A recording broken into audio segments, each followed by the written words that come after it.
ça. On rembobine cette affaire-là. Non. Prends soin de toi, là. Oui, Hein, tu me tu protèges. sais. Je le sais. Compte toi-même. La rencontre du Rocher, du Trisac. Écoute, Benoît, quand Ouais. je parle. Ah, Sophie, bonjour. Bonjour, je sens du découragement dans ta voix et il y a beaucoup de raisons d'être découragé aujourd'hui. Moi, je vous en donne juste une. Hein?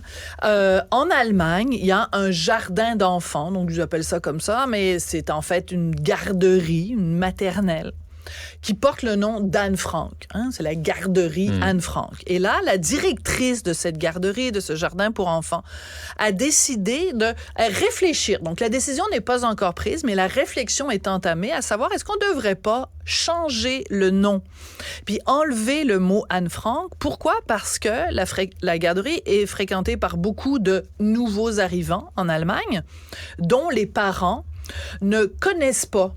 Anne Frank, ça leur évoque rien. Donc, des gens qui sont issus de l'immigration et qui ne connaissent pas, donc, l'existence de Anne Frank, qui est pourtant le journal d'Anne Frank, un des livres qui a été le plus vendu à travers le monde. Pour les ignorants qui savent pas c'est qui, ben donc, cette jeune adolescente à Amsterdam qui a vécu cachée dans un grenier pendant des années, qui a été juive, évidemment, qui a été ensuite capturée par les nazis et qui a fini ses jours dans un camp de concentration. Son journal a été retrouvé après sa mort, a été publié, et c'est le témoignage à la première personne des pires horreurs de ce qui a été commis pendant la Deuxième Guerre mondiale. Alors que aujourd'hui, en 2023, alors qu'on sait ce qui se passe, les horreurs qui se passent en ce moment au Moyen-Orient, mais pas juste là, qu'on sait les horreurs qui se sont produites. Par exemple, ici à Montréal, une bombe, un cocktail Molotov qui est lancé devant une synagogue. Qu'on sait que en Europe, écoute, il y a des organismes européens qui tirent la sonnette d'alarme en disant attention, parce que partout en Europe, il y a de la haine antisémite qui est de plus en plus apparente, pas juste de la haine antisémite. Il y a tout le monde est crinqué en ce moment, des deux bords. Sur les campus américains.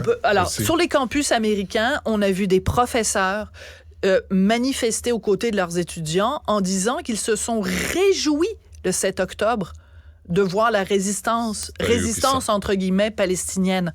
Il y a une vidéo que vous pouvez voir que j'ai partagée sur mon compte Twitter, une femme en France, dans les rues de Paris, qui arrache les photos des otages. Et on a pu identifier qui était cette femme qui crie Israël assassin, qui crie Vive Palestine. Et on a pu identifier cette femme. C'est une supposée grande spécialiste du Proche-Orient qui enseigne à l'université et qui, en plus, est conseillère au ministère des Affaires extérieures en France. Cette femme-là se promène dans les rues pendant ses pauses. Tu sais, sa petite pause café. Qu'est-ce que tu fais? Ah, moi, aller prendre un café. Ah, moi, aller enlever des photos des otages. À côté de ça, t'as d'autres sortes de crinqués. La une du Journal de Montréal, en ce moment, sur la mosaïque, c'est un prof, un médecin qui fait des publications en disant, c'est l'heure du grand nettoyage à Gaza. Non, il faut que tout le monde se calme. Il faut que tout le monde retrouve ses esprits. Il faut que tout le monde, partout sur la planète, retrouve de l'humanité. Et c'est certainement pas en enlevant et en effaçant le souvenir d'Anne Frank qu'on va faire preuve d'humanité. S'il y a des nouveaux arrivants qui arrivent en Allemagne, dans la petite ville de je sais plus trop quoi, là, en tout cas, je vais te retrouver le nom de la ville, peu importe, Tangerhütte, à l'ouest de Berlin, dans l'ex-RDA. S'il y a des nouveaux arrivants qui arrivent de Turquie, qui arrivent de peu importe d'où ils arrivent, et qui ne savent pas qui est Anne Frank, qu'ils ouvrent leur Google, puis qu'ils tapent Anne Frank, qu'ils aillent à la bibliothèque, qu'ils sortent le journal d'Anne Frank. Il y a eu des films, il y a eu des pièces de théâtre. D'ailleurs, ici au TNM, une magnifique adaptation au théâtre du journal d'Anne Frank. C'est pas vrai qu'aujourd'hui, en 2023, juste qu'on évoque la possibilité d'effacer le nom d'Anne Frank, on a un devoir de mémoire. La culture, ça sert à quelque chose. La culture, c'est ce qui nous différencie de la bête.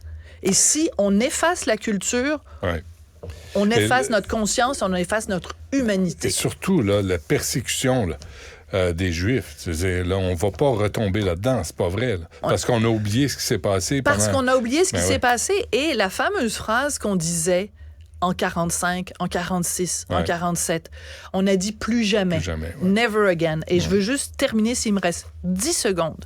Il faut absolument que vous lisiez dans le National Post, une des journalistes du National Post qui a pu visionner les fameuses 43 minutes, le montage des images tournées par les GoPro des terroristes du Hamas.